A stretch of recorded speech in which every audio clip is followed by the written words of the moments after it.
هذا التعليم شوف هذا سكت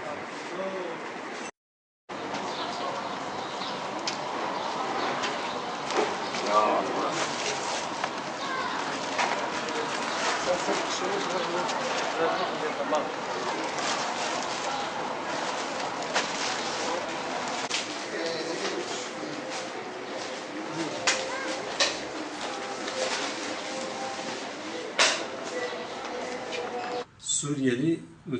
mültecilere yaptığımız yardım bu yıl içinde 852 aileye 852 adet gıda paketi, 1269 aileye 4304 adet parça giyim,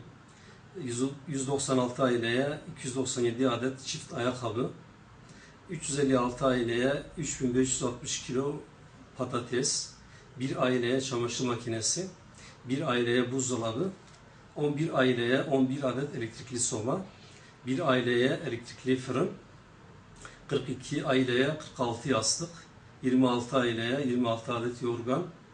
89 aileye 117 adet halı, 121 aileye 127 adet yatak, 261 aileye 503 adet battaniye, bir aileye 1 adet bisiklet, 153 aileye 340 kilo kırmızı et, 9 aileye 325 kilo un. Toplam 115.946 Türk lira değerinde yardım yaptık. Kızıltepe Merhamet Gıda Bankası olarak bir yıl içinde 1886 aileye gıda paketi, 281 aileye 1677 parça giyim,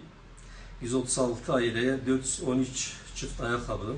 44 aileye 440 kilo patates, 14 aileye 50 kiloluk un, bir aileye buzdolabı, bir aileye çamaşır makinesi, 33 aileye 92 kilo kırmızı et, 7 aileye nakdi para yardımı, toplam 130.626 Türk lira yardım yapıldı.